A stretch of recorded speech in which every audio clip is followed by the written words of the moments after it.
Bismillahirrahmanirrahim. Assalamualaikum warahmatullahi wabarakatuh.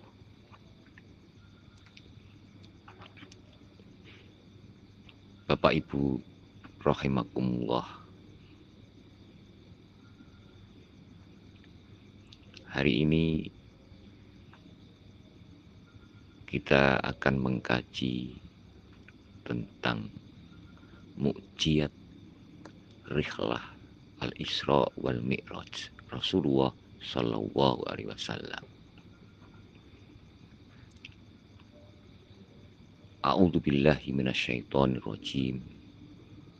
Subhanalladzi asra bi 'abdihi lailam minal masjidil harami ilal masjidil aqsa alladzi barakna haulahu linuriyahu min ayatina innahu huwas samiul basir.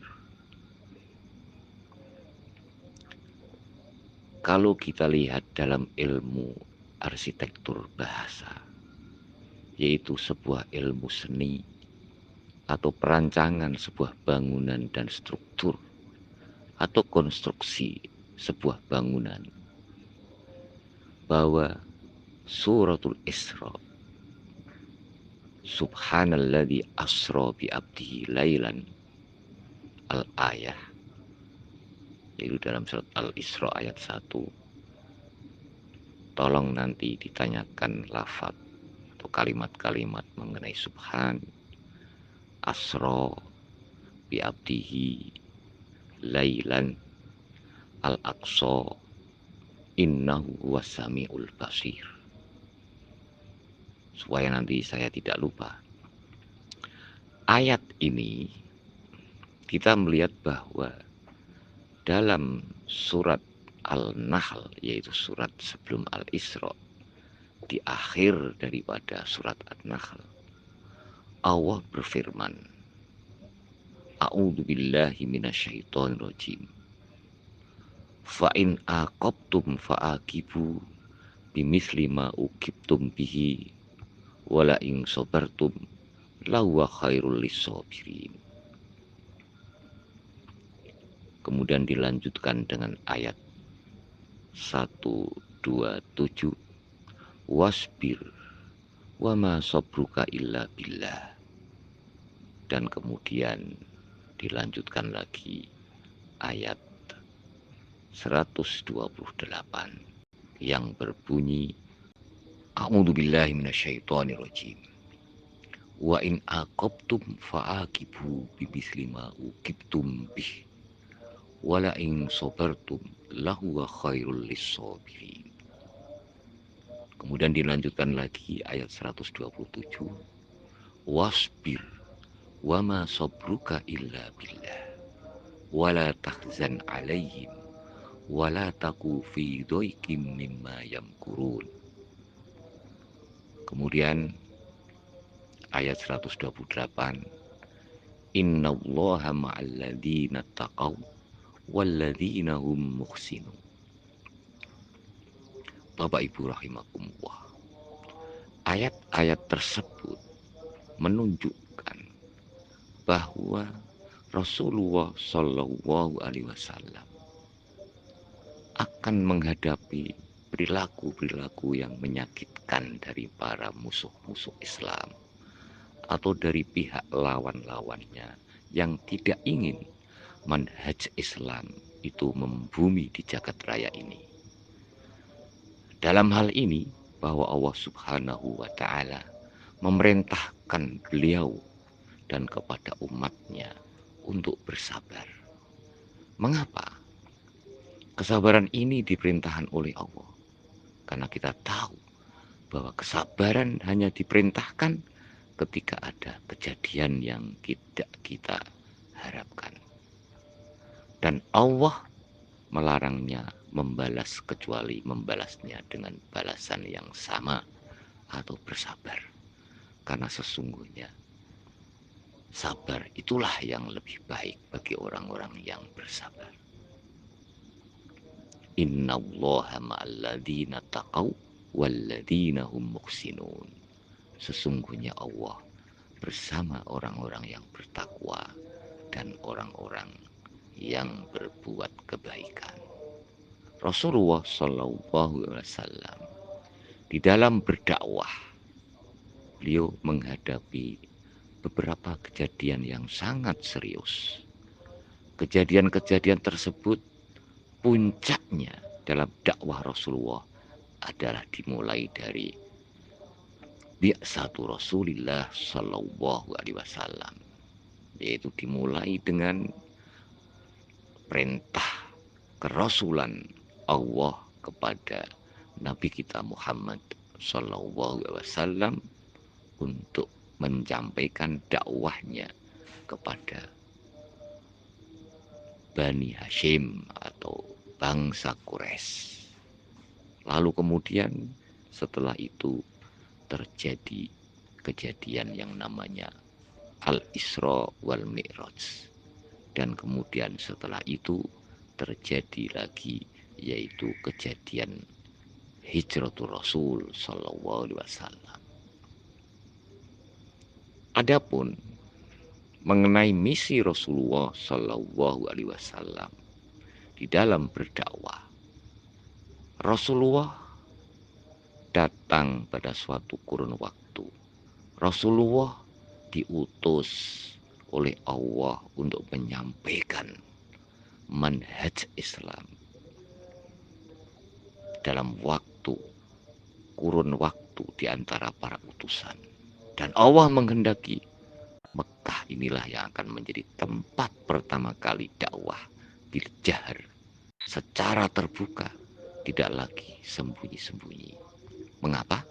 Karena di Mekah terdapat para pimpinan Arab dan para petinggi bangsa Arab, yaitu Siyadatul Qaum, yang sangat berpengaruh dan ditakuti dari orang-orang seluruh penjuru semenanjung Jazirah Arab. Karena tempat mereka ada Ka'bah, karena di Mekah ada Baitullah. Oleh karena itu perdagangan mereka menjadi aman, lalu lintas mereka menjadi aman. Mengapa aman? Dalam perjalanan fi rihlati syita'i was shaif, yaitu musim dingin dan perjalanan musim panas, aman karena tidak akan ada suku yang berani berkonflik dengan suku Quraisy, karena Ka'bah memberikan mereka pretis dan keamanan perdagangan serta keamanan kedaulatan bagi orang-orang Quraisy. Allah yang Maha Kuasa menghendaki agar dakwah Islam dimulai di Mekah, agar dakwah itu sampai ke telinga para petinggi-petinggi dan bangsawan Mekah yang punya pengaruh tinggi dan punya kendali dan pretis, tak seorang pun dapat menandinginya. Sehingga mereka mengetahui bahwa manhaj Allah datang bukan untuk menyanjung penguasa Mekah atau menyanjung kebangsawanan mereka, tapi untuk mengarahkan mereka semua kepada manhaj Allah, yaitu la ilaha illallah Muhammadur Rasulullah.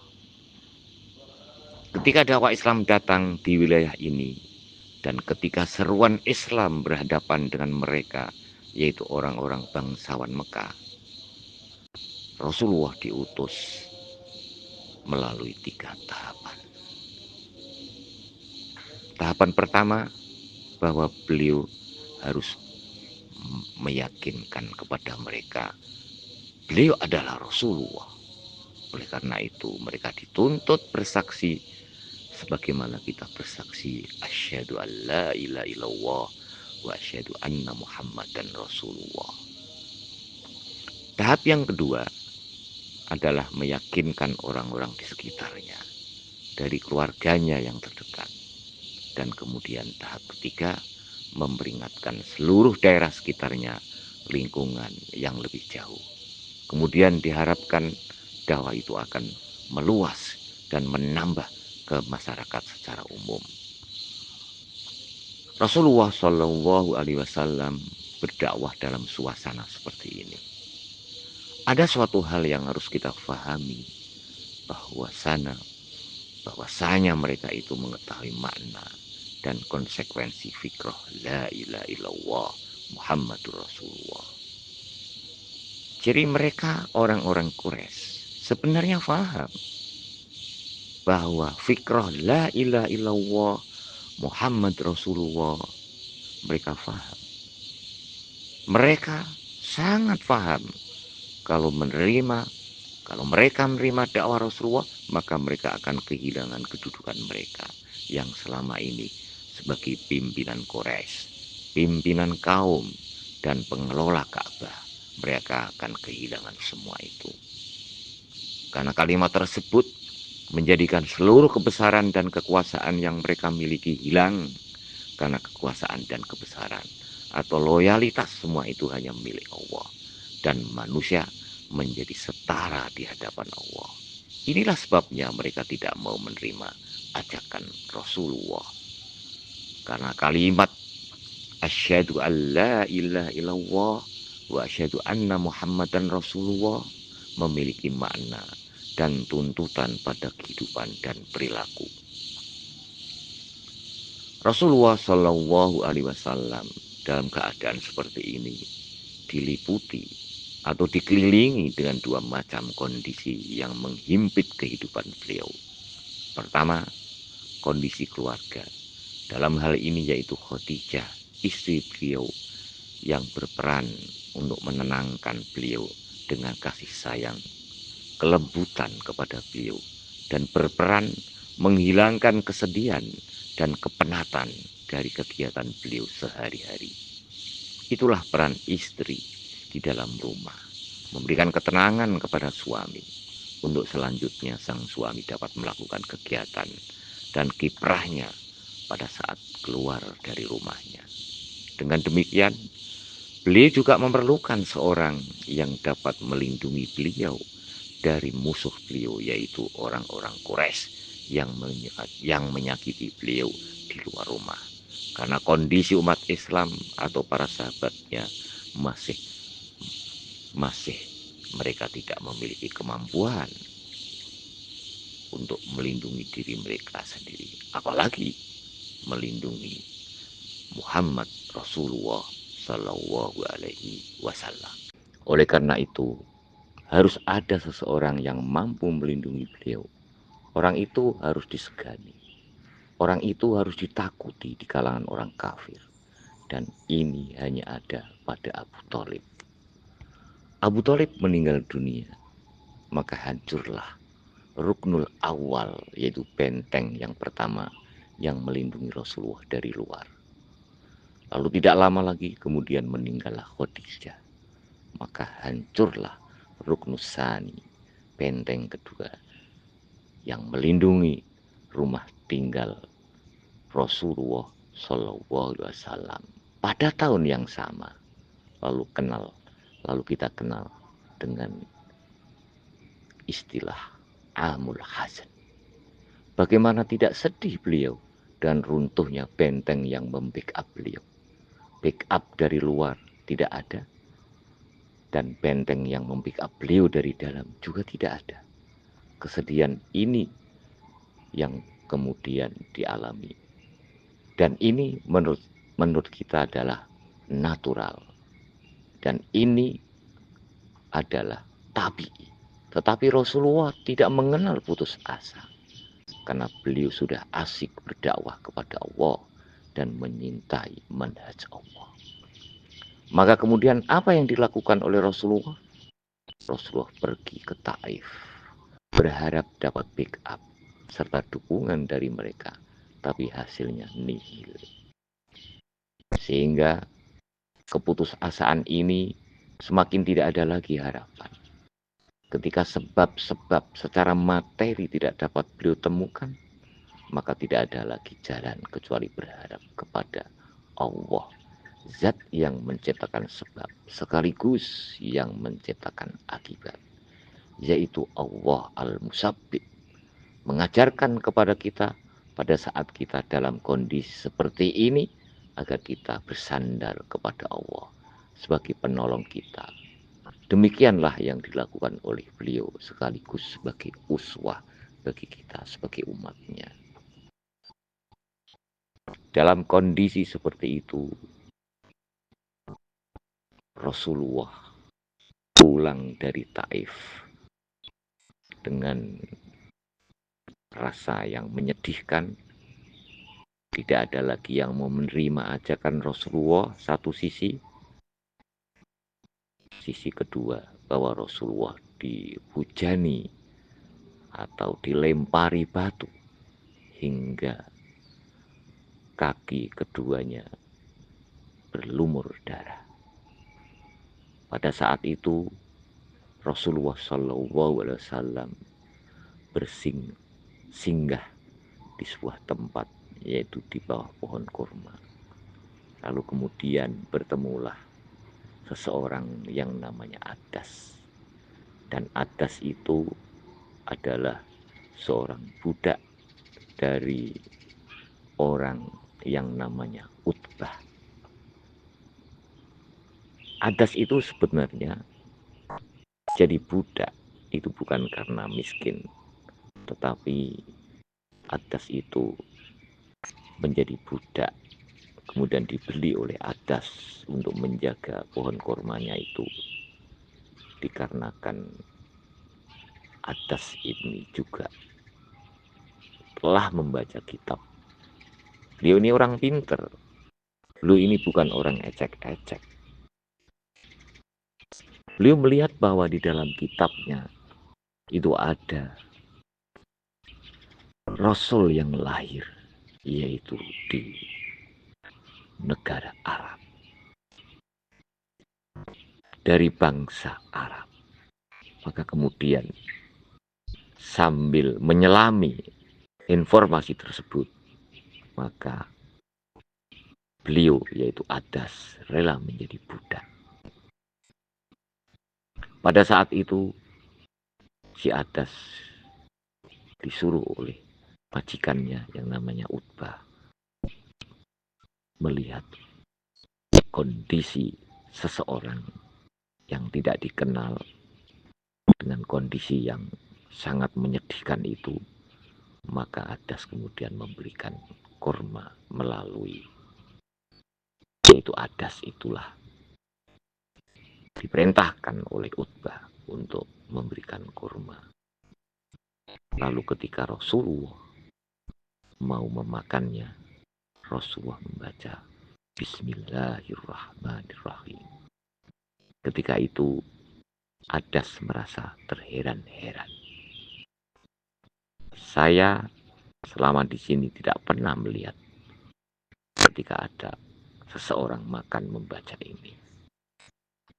Si Adas terheran-heran dan bertanya dalam hatinya, barangkali ini seorang yang sedang saya cari. Kemudian Adas beriman dan kemudian menanyakan, dari mana Anda? Dan siapa Anda? Kemudian dijawablah oleh Rasulullah, Ana Rasulullah, saya adalah utusan Allah. Pada saat itu Adas kemudian masuk Islam, dan keislaman mereka tidak ingin diketahui oleh majikannya. Bapak Ibu rahimakumullah, tentu Rasulullah Shallallahu Alaihi Wasallam karena kondisinya di dalam mencari perlindungan, mencari tempat pijakan untuk memulai berdakwah, tidak lagi mendapat sambutan dari Taif. Maka Rasulullah Shallallahu Alaihi Wasallam memanjatkan doa yang berbunyi, Allahumma ilaika ashku dha'fa quwwati wa qillata hilati wa hawani 'alan nasi ya arhamar rahimin. anta rabbul mustad'afin wa anta rabbi ila man takillani ila ba'idin yatajahamuni am ila aduwin malaktahu amri illam yakun bika alayya ghadabun fala ubali walakin afiyatuka ya ausauli a'udzu binuri wajhikal ladzi asraqat lahu dhulumat wa saluha alaihi amrud dunya wal akhirah min antunzila bi ghadab min antunzila bi ghadabak aw yahillu alayya sukhtu lakal udba hatta tardo wala haula wala quwata illa billahil aliyil azim. Ya Allah, kepadamu aku haturkan kelemahan diriku dan sedikitnya kemampuanku serta kerendahan diriku di hadapan manusia. Wahai Zat yang menyayang di antara para penyayang, Engkau Robnya orang-orang lemah dan Engkau jualah Robku. Kepada siapa Engkau serahkan diriku? Apa kepada orang yang jauh, yang berwajah bengis, atau kepada musuh yang menguasai urusanku? Namun, asalkan Engkau ya Allah tidak murka kepadaku, maka saya tidak akan peduli dengan semua itu. Tetapi sifat pemaafmu padaku sungguh lebih luas untukku. Aku berlindung kepada cahaya wajahmu, menyikap kegelapan, dan memperbaiki urusan dunia dan akhirat daripada murkamu, dan daripada turun padaku kebencianmu yang engkau berikan pada diriku. Kepadamu segala harapan, rintihan hingga engkau meridhoi. Wala haula wala quwata illa billahil aliyil azim.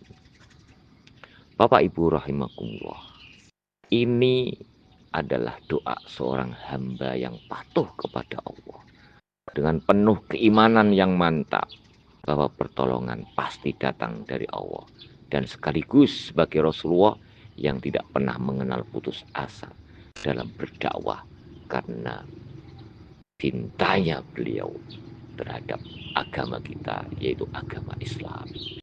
Itulah kondisi psikologis Rasulullah pada saat itu. Lalu Allah menjawab doa beliau. Maka datanglah kekuatan langit sebagai tanda kekuasaan Allah di langit. Untuk menguatkan kepada kita bahwa jika kekuatan materi dilihat tidak ada lagi yang mem-pick up kita, maka Allah akan menunjukkan keramahan penduduk langit untuk menerima manhajud dakwah minas sama yang akan diterima oleh Rasulullah, sehingga manusia menjadi ada hubungan langsung kepada Allah subhanahu wa ta'ala. Maka terjadilah mukjizat Al-Isra wal Mi'raj.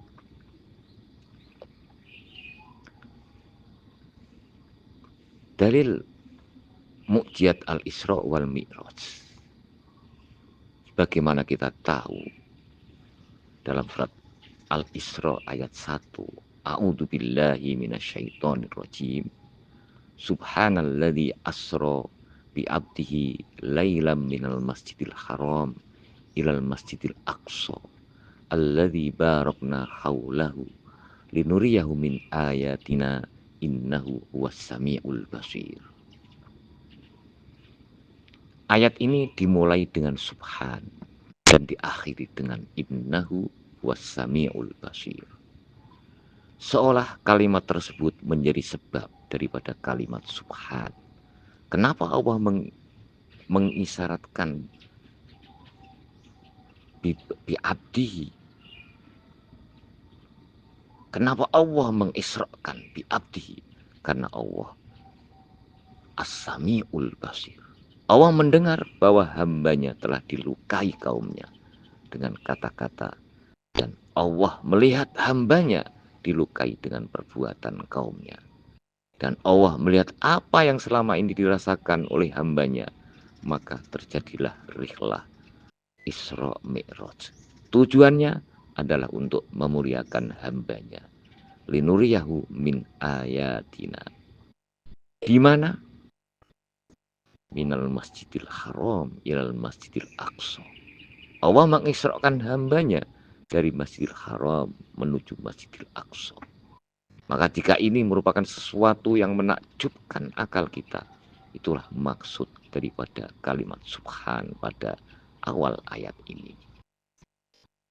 Subhan maknanya adalah tanzihun lillahi fi dzatihi, fi af'alihi, fi sifatihi. Subhan adalah mensucikan bagi Allah di dalam zatnya, di dalam pekerjaan-pekerjaannya, di dalam sifat-sifatnya. Tidak ada zat Allah itu seperti, maknanya begini, tidak ada, bukan. Zat Allah itu tidak seperti zat manusia. Af'al Allah itu tidak seperti af'alul insan. Di pekerjaan Allah ini tidak seperti pekerjaan manusia. Begitu juga sifat-sifat Allah itu tidak seperti sifat-sifat manusia. Allah wujud, wujudnya tidak seperti wujud Allah. Wujud Allah tidak seperti wujud manusia. Pekerjaan Allah tidak seperti pekerjaan manusia. Sifat Allah tidak seperti sifat manusia. Itulah yang dimaksud subhan. Subhan adalah sebuah isim masdar yang memberikan makna bahwa Allah itu tidak ada makhluk apapun yang menyerupai Allah. Bahkan kemahasucian Allah itu sebelum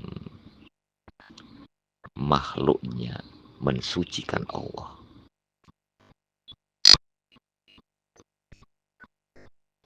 Sabbaha lillahi ma fis samawati wal ardi. Kesucian itu, bahasa suci Allah itu bagi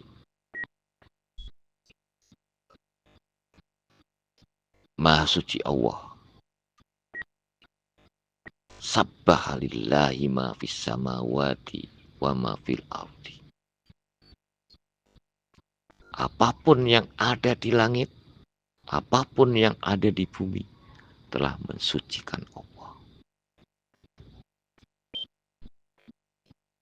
Apakah hanya waktu itu saja?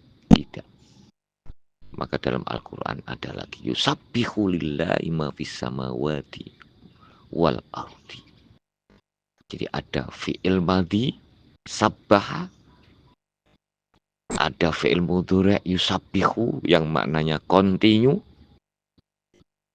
Maka ketika alam semesta itu bertasbih, bukan hanya sekali saja, bahkan continue, maka seharusnya manusia ini bertasbih.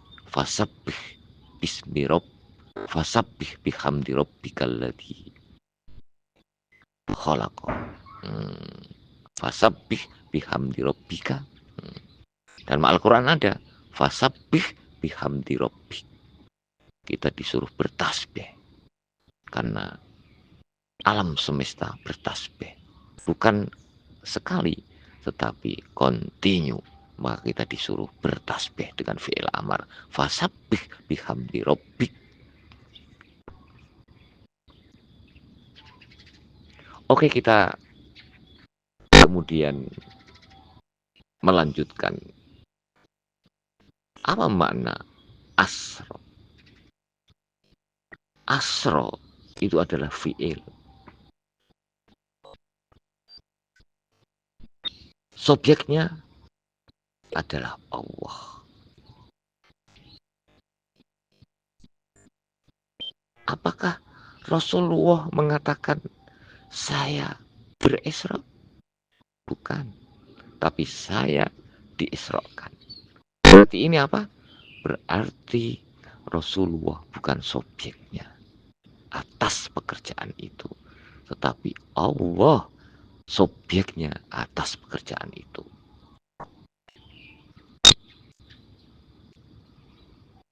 Ketika kita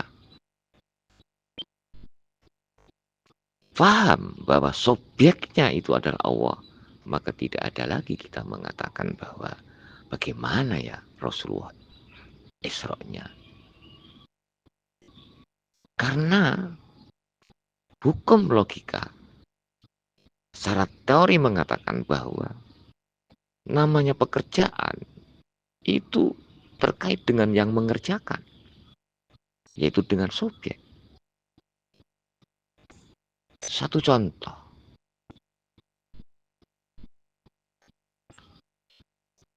seorang ibu membawa pergi anaknya dari tempat ke suatu tempat. Tentu ukuran cepatnya menempuh jarak itu harus diukur dengan si subjek, yaitu ibunya. Bukan diukur dengan subjek adalah anaknya, bukan. Karena anak di sini tidak subjek, tetapi subjeknya adalah ibunya. Oke, saya kasih contoh lagi. Kalau ibunya tadi membawa anaknya berjalan kaki, tentu ukuran waktunya berbeda dengan ketika ibunya itu membawa anaknya memakai mobil, menaiki mobil, membawa anaknya dengan naik pesawat, membawa anaknya dengan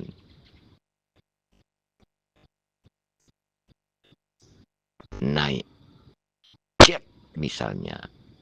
Kecepatan-kecepatan ini akan diukur oleh sejauh mana kemampuan seorang ibu itu membawa anaknya pergi dari tempat ke sebuah tempat. Maka dalam kaitannya rihlah Isra Mi'raj, kita tidak bisa diukur dengan waktu atau diukur dengan jarak. Karena apa? Karena subjeknya adalah Allah. Dan Allah tidak diliputi oleh waktu atau jarak.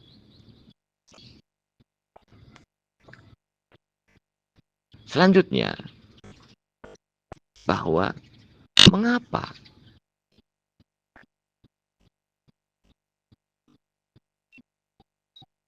dalam surat Al-Isra, subhanalladzi asra bi abdihi. Kata abdun bi abdi ini menunjukkan penghormatan yang luar biasa dari Allah kepada hambanya, yaitu Muhammad Rasulullah Sallallahu Alaihi Wasallam. Bukan subhanalladzi asra bi rasulihi, bukan. Bukan pula subhanalladzi asra bi nabi atau bi Muhammad, tidak. Maka ini menunjukkan bahwa bi abdi adalah menunjukkan penghormatan Allah terhadap Rasulnya, yaitu Nabi Muhammad Sallallahu Alaihi Wasallam, atau penghormatan Allah terhadap hambanya yang mau beribadah kepada Allah. Bukan seperti menghambakannya terhadap makhluk Allah. Kita harus bedakan. Kita menghambakan diri kepada Allah, ini berbeda dengan kita menghambakan diri kepada makhluk Allah. Saat kita menghambakan diri kepada Allah, maka kita akan mendapatkan kebaikan dari yang kita hambakan,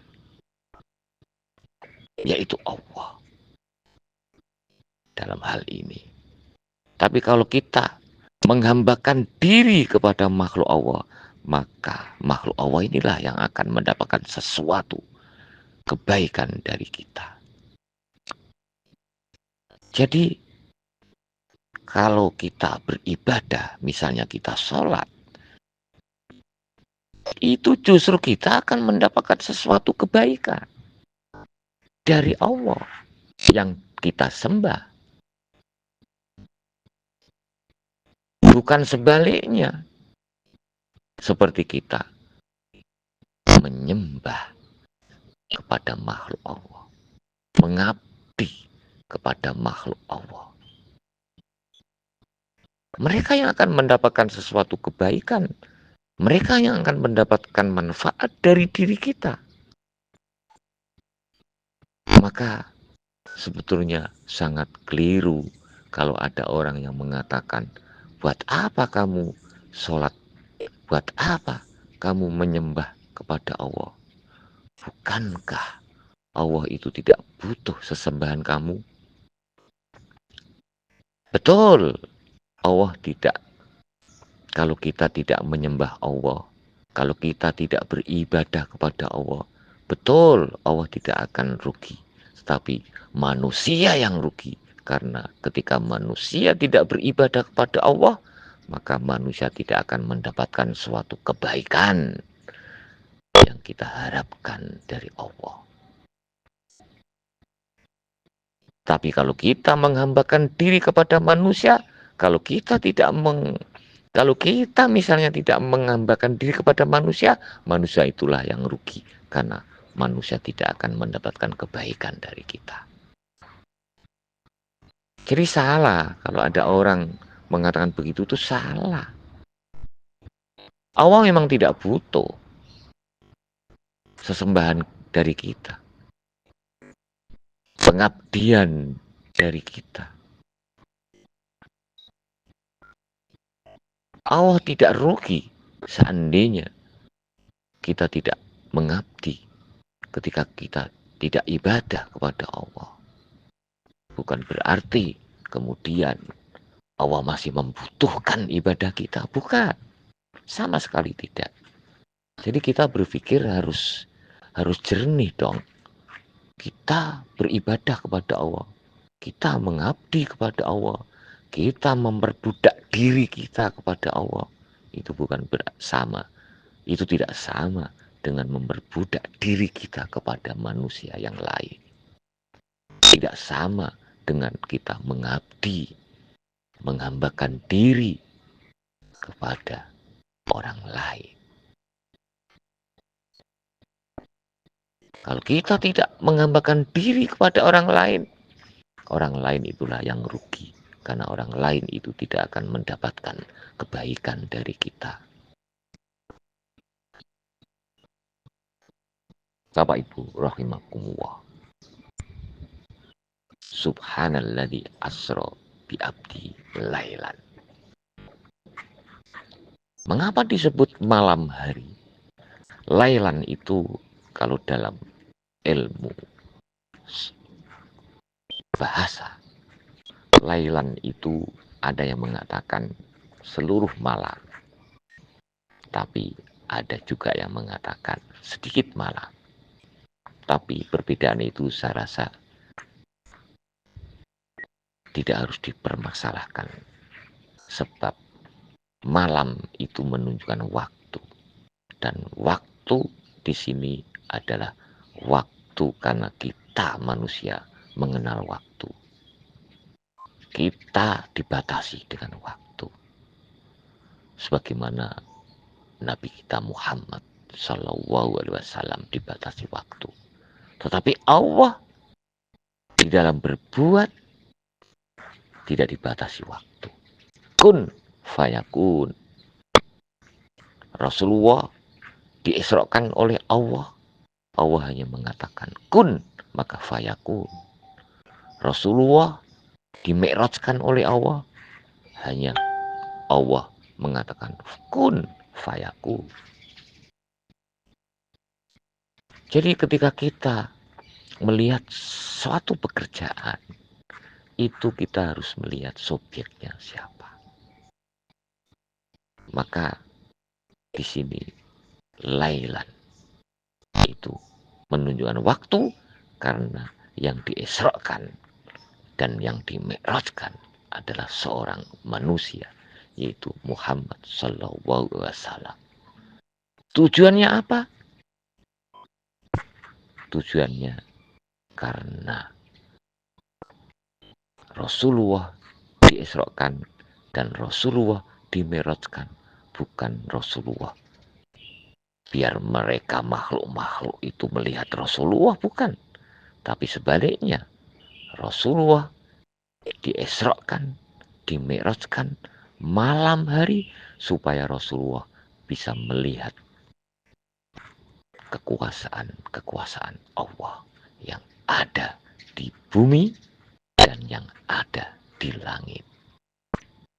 Linuriyahu min ayatina. Maka Rasulullah harus diisrakan, tidak langsung kemudian dimi'rajkan dari Masjidil Haram ke Sidratul Muntaha, tetapi harus diisrakan minal Masjidil Haram ilal Masjidil Aqsa. Mengapa demikian? Agar manusia tahu bahwa ini adalah qanunul ardi, yaitu hukum bumi. Hukum bumi yang kemudian seandainya manusia mau melakukan penelitian, mereka mampu bahwa jarak tempuh sekitar 1.700 kilometer kalau dilakukan dalam perjalanan unta itu akan ditempuh 1 bulan dari Mekah ke Kudus, yaitu Palestina, dan pulang lagi akan menempuh 1 bulan, berarti 2 bulan. Ini hukum dunia, hukum jarak yang ditempuh. Manusia semua tahu, logika semua faham. Maka ketika Muhammad sallallahu alaihi wasallam langsung dimi'rajkan dari Masjidil Haram kemudian ke Sidratul Muntaha, tentu orang-orang tidak mampu berpikir karena mereka tidak tahu jarak tempuh dari Masjidil Haram ke Sidratul Muntaha. Jadi orang bisa jadi tidak mengatakan itu sebuah mukjizat. Karena apa? Karena tidak bisa diselidiki jarak tempuh berapa juta kilometer.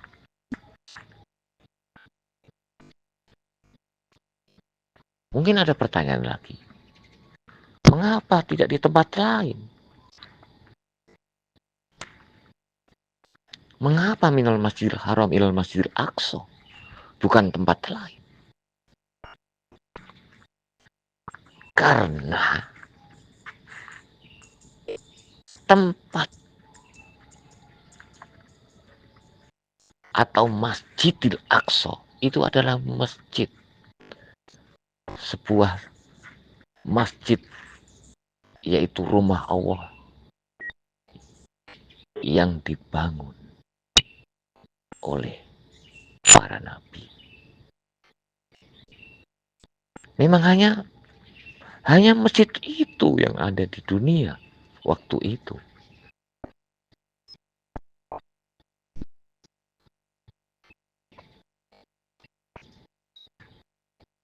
Memang hanya masjid itu yang ada pada saat itu. Tapi harus kita lihat, mengapa di situ Aqsa? Aqsa itu dalam ilmu nahwu atau dalam ilmu sorof, aqsa itu maknanya adalah lebih jauh. Al-Qosi itu jauh, tapi kalau aqsa itu lebih jauh. Mengapa itu dinamakan Masjid Aqsa? Karena nanti akan ada masjid, yaitu masjid yang jauh, yang tidak lebih jauh, yaitu Masjidin Nabawi di Madinah. Masjidun Nabawi, yaitu Masjid Madinah. Jadi katakanlah Masjidil Aqsa itu sudah bisa menunjukkan bahwa nanti akan ada masjid, yaitu Masjid Nabawi. Yaitu apa? Masjid di mana Rasulullah ketika sehabis Isra Mi'raj kemudian tidak lama mendapatkan bantuan dan backup dari orang-orang Ansor, dan kemudian Rasulullah hijrah ke Madinah mendirikan masjid yang namanya Masjid Nabawi.